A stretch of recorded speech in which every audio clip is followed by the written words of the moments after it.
In one of the most baffling moves by any political party anywhere in the world, Rishi Sunak, the Prime Minister of the UK, called an early election for the country on July the 4th, in a move that looks like some kind of act of political hari-kari. It's long been thought that the Conservative Party, the Tories as they call them over there, will lose the next election to Labor, and that the Labor Party head, Keir Starmer, will be the UK's next Prime Minister. But an election wasn't due until November, and analysts like the Spectator magazine chairman and revered political commentator and journalist Andrew Neil are baffled by the PM's plan to go 4 months early. So I think we've reached a time when the country stopped listening to the Tories. It happened to John Major in '97. It doesn't matter what the Tories say. People just say, nah, you've had your time. Yeah. You've had enough. We're not gagging for Keir Starmer in the way that we really wanted Tony Blair to be our new Prime Minister in '97. We're not gagging for him, but your time is up. And I don't think there's much they can do about that. The Tories have a mountain to climb to win the election whenever it is. Pretty much, I think, mission impossible. But if they had a chance, it was a better chance in November than July. Why is that? Because a number of things are now coming right. Not in big ways, not ways that will convince the electorate, but it will be more obvious that they've come right by November. That's Andrew Neil speaking to Spectator TV. He says inflation is just starting to come down and wages are starting to rise again. So if Sunak had waited until November, he might have had a better chance of winning or more likely not losing so badly. Also, once an election is called in the UK, the central bank isn't allowed to change interest rates until after the vote, so there can be no interest rate drop before the election, which kind of makes the timing really weird.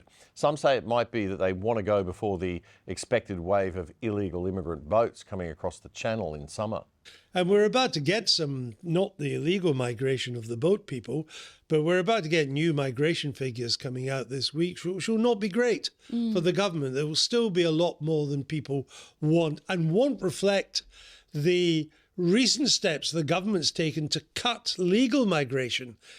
But lo and behold, we would have had the impact of these steps by the autumn. Yeah. It will be irrelevant by then. So it is why I'm genuinely baffled. I can think of no good reason other than that Rishi Sunak's had enough and he wants out. That's Andrew Neil on Spectator TV in the UK, and you can catch Spectator TV Australia with Alexandra Marshall right here on ADH TV, of course. Now, if you did want to make sure that you would lose an election, you couldn't do a better job of putting together an announcement press conference than the clowns in the UK Conservative Party PR team. This was how the announcement started. In the last 5 years, our country has fought through the most challenging times since the Second World War. As I stand here as your Prime Minister, I can't help but reflect that my first proper introduction to you was just over 4 years ago.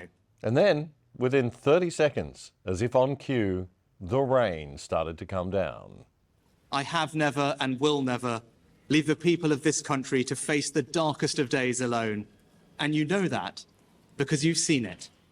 2 minutes later, by the time he actually got to announcing the election, Rishi Sunak was drenched. Earlier today, I spoke with His Majesty the King to request the dissolution of Parliament. The King has granted this request, and we will have a general election on the 4th of July. To make matters even more poetic and symbolic of the current state of the mother country, a random protester was standing at the gates of Downing Street just half a block away, blasting the Labor Party theme song, "Things Can Only Get Better," at full volume. This election will take place at a time when the world is more dangerous than it has been since the end of the Cold War. Putin's Russia is waging a brutal war in Ukraine and will not stop there if he succeeds. That war has also made it all too clear the risk to our energy security. In the Middle East, the forces of Islamist extremism threaten regional and ultimately global stability. These tensions are exploited by extremists who seek to undermine our values and divide our society here at home. China is looking to dominate the 21st century by stealing a lead in technology. And migration is being weaponized by hostile states to threaten the integrity of our borders. And these uncertain times call for a clear plan and bold action to chart a course to a secure future. And yet, amid all those threats to the Western liberal democratic world order, the UK can't even organise an umbrella for its Prime Minister or a police officer to seize the portable speakers from a protester.